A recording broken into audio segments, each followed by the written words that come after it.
Good morning, Your Majesties. Happy day 9 of Princmess. I am wearing this jacket because it reminds me of Christmas, and this hat, this beanie that I'm wearing too, gives me Christmas wintry vibes. So I have another scary story for you guys. It is called, uh, it's called It's called The Bloody Axe. Yeah, so, um, The Bloody Axe is a scary story about a young boy who suspects his father may be a murderer. It is based on an old horror comic that is considered one of the scariest comics ever made. I should probably get that. I'll have to ask Mommy Majesty. Okay, on with the story. I remember that Christmas when I was 8 years old as if it had happened yesterday. I remember how I would lie very still under the old month-eaten quilt my mother made. I was wide awake and listening for those familiar sounds.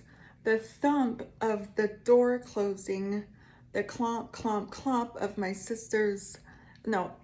of my father's mud-caked boots on the stairs, and the sound that to this day still fills me with revolution and horror. Drip, drip, drip. Uh-oh. All right. Then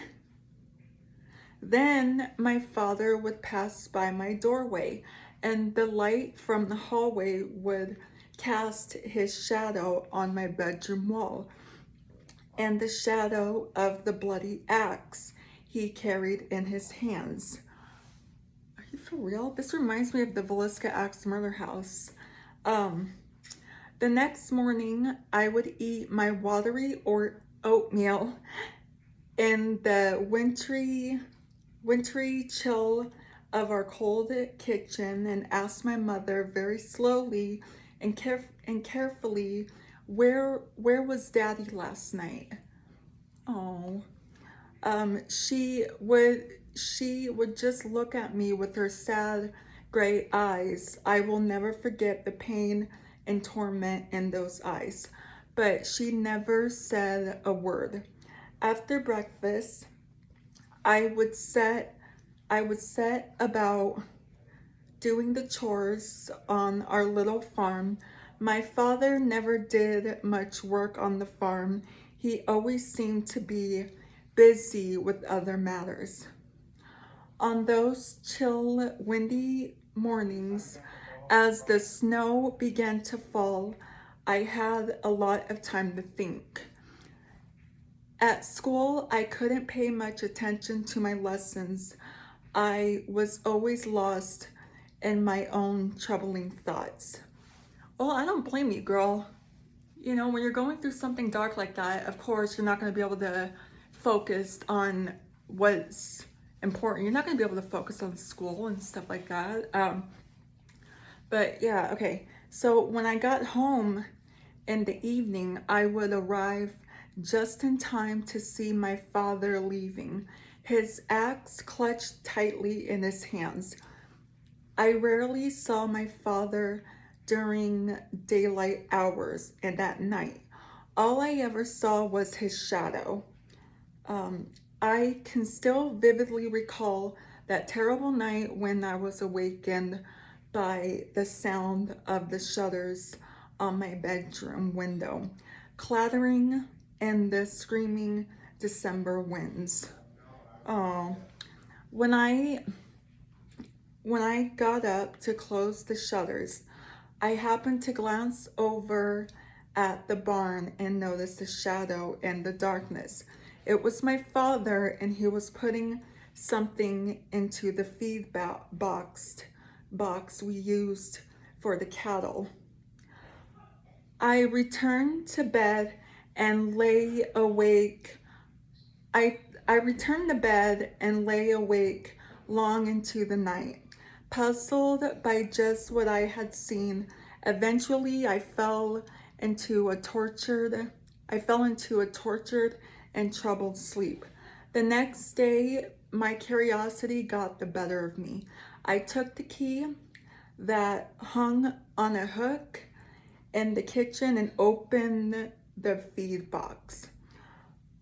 I remember standing and staring for several seconds at the foul-smelling, bloody pulp inside, trying to understand why my father would put parts of a slaughtered animal into the feed box.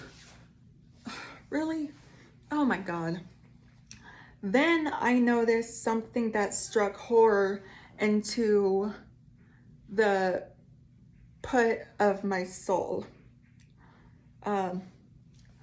From that moment, I was filled with a nameless dread. I no longer looked at my parents with trust, but with a dark, creepy suspicion.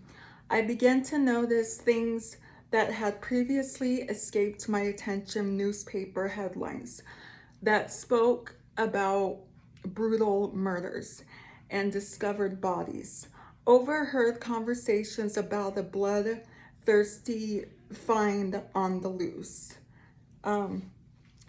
Finally, I heard a boy at school utter two words that repeated over and over in my tortured mind: axe murderer. Okay. That night, my sleep was invaded by shapeless horrors. In these nightmares, I saw two images that haunted me constantly. The face of my father and an axe dripping with blood.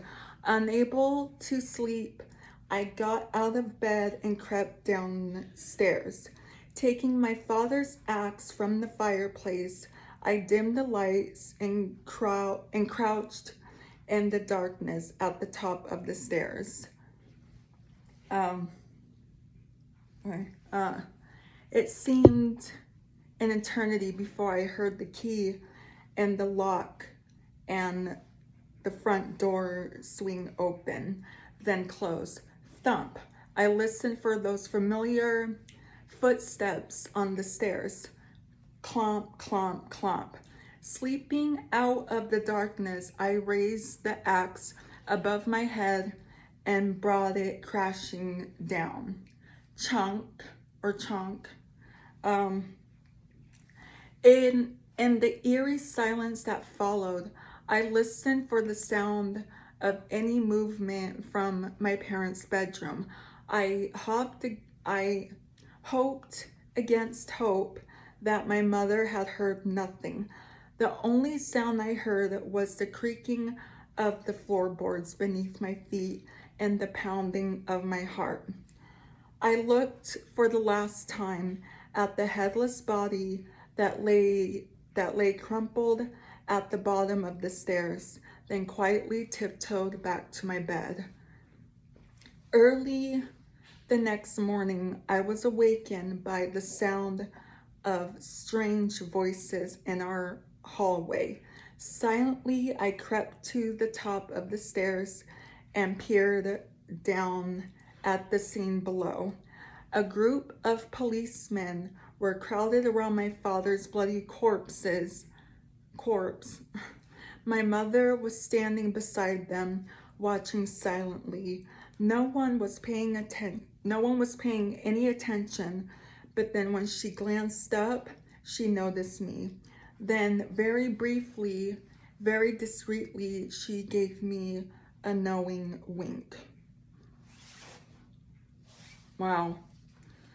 Yeah, this reminds me of the Hatchet House video I did. Remember when the girl was killed on her front porch? This reminds me of that, and also the Villisca Axe murder house and the Lizzie Borden house. It reminds me of that too. But what do you guys think of this story? I think it's brutal. I think it's gut-wrenching, horrendous, and well, I think any scary story like this is horrendous. But anywho, I love you guys so much. That's gonna be it for today's video. So if you're new here, hi, I'm Princess Peyton. Hit the red button to become your majesty and hit the bell notification so you're notified every time I upload a video. And I love you guys so much. You guys are the best human beings ever made. And you're the king of my heart in the song lyrics of Taylor Swift. And I will see you guys in tomorrow's video for Princess Day number 10. I love you guys. Mwah.